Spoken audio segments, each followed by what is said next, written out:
was very public on our format, YouTube.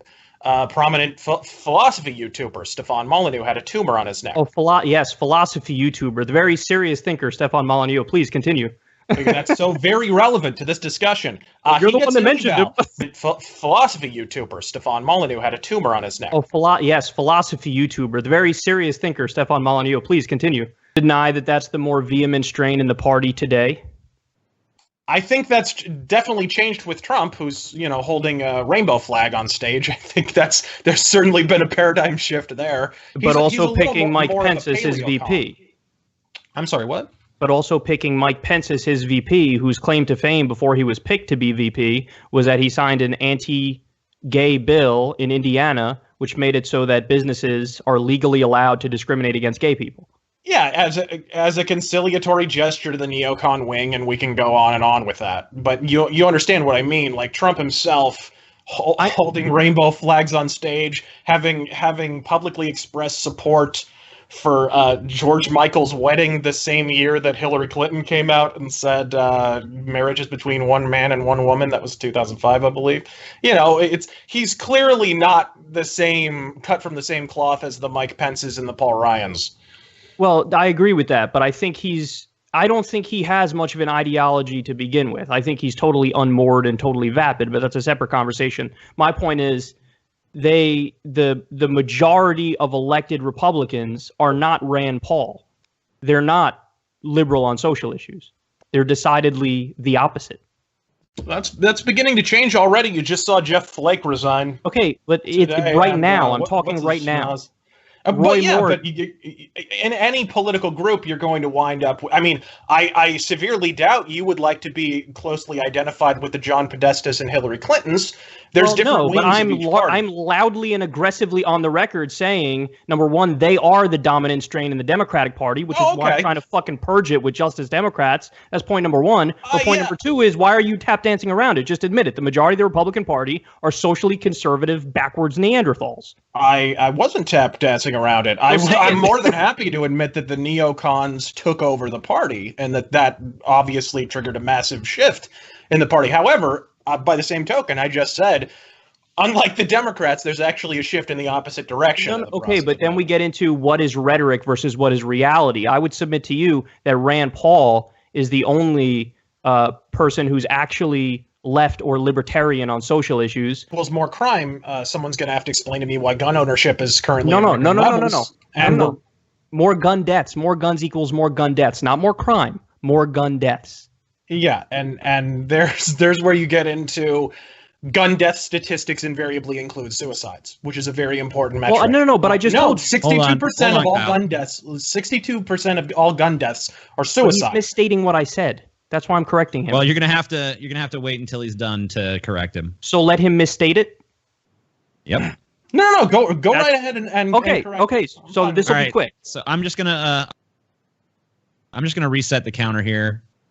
32. And let's give you guys a moment to clarify before we proceed with Razor's thing. There's over 32, or even depending on the year, over 33,000 gun deaths in America. About 11,000, over 10,000 of them are homicides. So if you want to forget the 32,000 because that includes suicides, fine. We'll forget that because it includes accidents and suicides.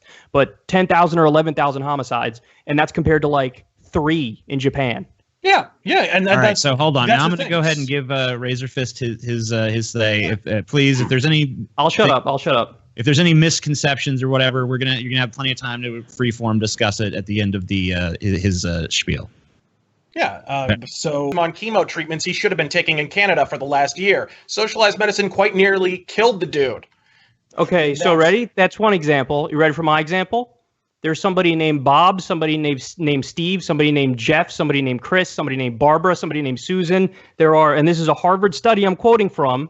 You ready? Quote, 45,000 people die every year from lack of health coverage. And furthermore, if you want to talk about... It's called the Veterans Administration. Wait. Do you want to talk about specific cases? Let's talk about specific cases. There was a woman... This is under our private health insurance system. You know how people love to say under Obamacare there are death panels? Guess what? They're right. There are death panels. They're called private insurance companies because what happens is they try to find any way possible to wiggle out of paying for your care. Because if you have a private health insurance system, You want to maximize profit as much as possible. That's the way it works. You're for profit, so hey, how do we make more money? Deny as much care as possible. So there was a woman who had skin cancer, and her insurance company said, we're not going to pay out on your claim. She's like, why? This doesn't make any sense. They said, well, we looked back into your past, and we found that you had acne. She's like, what? That doesn't make any sense. So you're not going to pay for my skin treatment because I had acne? They go, well, you say it's acne. We say it was cancerous skin lesions and you had a pre-existing condition. So now we're not going to pay out. And guess what? She died.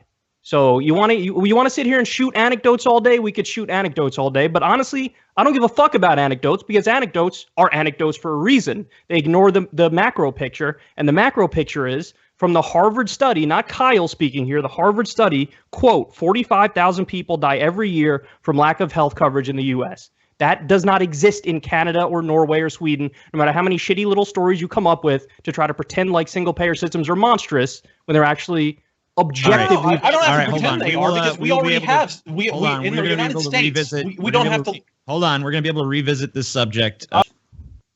I'm sorry? I said of Goldman Sachs insiders, apparently, after he spent the whole campaign trail going after Hillary Clinton for her connection to Goldman Sachs and Wall Street. And by the way, he was right about that. But then he turns around and does the same fucking thing, and it's called hypocrisy, and it's called him being an establishment bitch. No, no, it's called putting together your administration, and unfortunately, having. Would you say that if Hillary did that? Pieces. If Hillary, I've talked about. No, look, I've recorded an entire video about how Trump's cabinet could go either way, and as you've seen with the large turnover, there's some clear teething issues in appointing the correct names and faces to the correct positions. And I agree. Like a lot of these faces and names are on. As soon as I heard Sessions, I was not pleased at all. As soon as I heard, I'm trying to think of some of the other names, but. Mnuchin, I wasn't over the moon about, actually, who I just mentioned to you, and whose name I also cannot pronounce properly. But, there's a lot of people within his administration that I'm not over the moon about, and... System. Okay, what does it entail? I just told you, multiple different government agencies are involved. They do biometric screening. You have, it's a year on average before they can get in here. It's very rigorous. There is no Ellis Island. Like, it's not even as rigorous as Ellis Island. So, in other words, you're just going to deny the fact I said by being absolutely deny that it is difficult to emigrate here. You're changing the conversation. I said refugee vetting. You keep saying immigration. I'm not saying immigration. I'm saying refugee vetting. Well, especially when, for example, if it took over a year, the Syrian refugee crisis has been going on around that about that long in Europe. Obama, I know, but we've been taking in refugees that long. Obama put those refugees on the fast track to coming here, so clearly he didn't take a year. Okay, you are playing quick and loose with the facts. So first of all, Europe, you're right. Europe has a refugee crisis. They have a refugee crisis because they don't have the same kind of rigorous vetting system that we have here. We do have that system. The debate that we're having as to how many refugees to let in, it ranges between 0 and at the very most 100,000, but most liberals are for 50,000. Okay, places like Germany have taken in millions, bitch. So with you, 50,000 fucking highly vetted women and children, that's stupid. That's an idiotic. Highly vetted, bearded women and children. You're absolutely correct. Again, you're making that up. You're totally making that up. Yeah, no, and I'm making up all the camera footage of the refugees with beards that are clearly pretending to be women and children. I'm absolutely, and I'm sure Obama was really impelled to vet those refugees when he didn't even take the year you claimed that he took. Because he absolutely shipped in several thousand refugees. If he was taking a year, he didn't even have a year to vet them. So where did that come from? Dude, what are you babbling about? Listen, that's the law. The refugee vetting process, it takes about a year on average. And if you don't believe me, TJ, give me a fact check because I guarantee you that's the case. I've covered the article 13 fucking times in 13 different segments. So if your strategy is to sit there and deny the objective reality of the situation of our refugee vetting process, then you are losing probably even in your own mind, even though you won't admit it. Oh, okay. Well, here's the thing. Your metric was we wait a year to vet them, correct? No, it's not waiting a year to vet them. It's the process of vetting them takes a year. Exactly. So if we are vetting them properly, then we shouldn't have seen these refugees until now, correct? Because it's a year later. Dude. Do I have to explain the concept of time to you? What are you saying? You sound ridiculous. I don't even understand what you're saying. You're saying because I saw a fucking video of people coming over on a boat and it hadn't even been a year since that was... Dude, that law, the extreme vetting that Trump wants so dearly, that's been the law since like 2010 or something. It's been for a long time. Has been the law, and I don't understand. Look, his idea of what extreme vetting is fairly vague and amorphous. Anyways, he hasn't even spelled out exactly what it is. So I don't know. a total and complete shutdown of Muslims. Now, of course, he's had to back off that because he's run into constitutional problems with that. But that was his idea on the campaign trail. A quote: total and complete shutdown of Muslims. No, a quote, total and complete shutdown of immigration from the Middle East, from countries, namely, that we're bombing. Of Muslims. He said Muslims. In the speech, he said Muslims. A total and complete shutdown of Muslims. See, I just don't understand how you can cherry pick that when on other occasions he said Middle East. J. Trump is calling for a total and complete shutdown of Muslims entering the United States until our country's representatives can figure out what the hell is going on. I mean, I think Hillary would have responded as well. I'm sorry. In that situation, he cannot be launching missiles over Japan. Every other president was smart enough to know that when fuckface McDictator fat boy over there starts yapping his trap, you shut the fuck up and let him blow his steam off, and that's it. But what does Trump do? He starts responding, and he goes on Twitter, and he says, only one thing will work. The other presidents failed. Only one thing will work. They've been flying jets right at the North Korean border, fighter jets, in a provocative move in their own respect. Yep. So this is what happens when you have two giant ego idiots who are puffing their chest out, is you're on the verge of war. It's so bad. You're laughing. It's so fucking bad right now that the people in the administration are telling people, listen, if you have assets in South Korea, get them out, because this is different this time. Yes, because South Korea are taking an aggressive... That's the thing that you're conveniently not mentioning. Trump can chest beat on Twitter all day. He couldn't be 1/15th as hawkish as South Korea are right now on the subject of North Korea. The real danger here is not Trump invading North Korea. The real danger is South Korea invading North Korea, and you should be honest about that and admit it.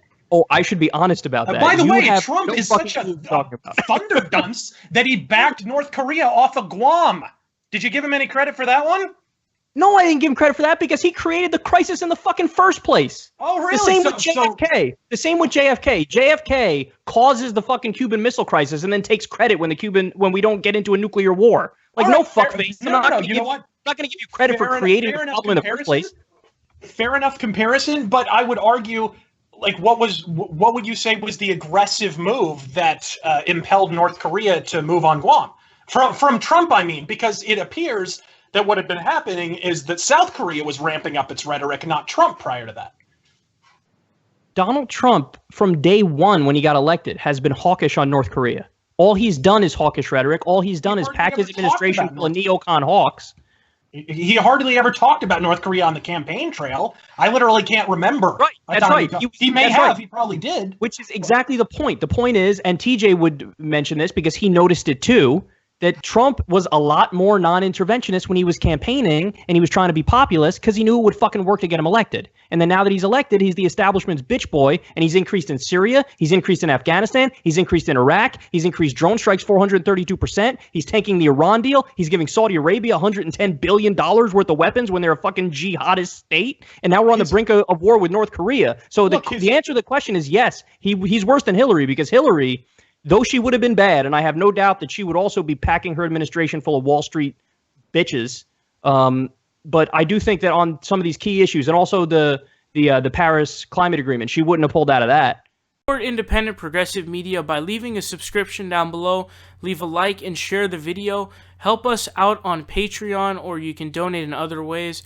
Links are in the description down below. We are fighting Trump tooth and nail, and we will continue to do so with your help.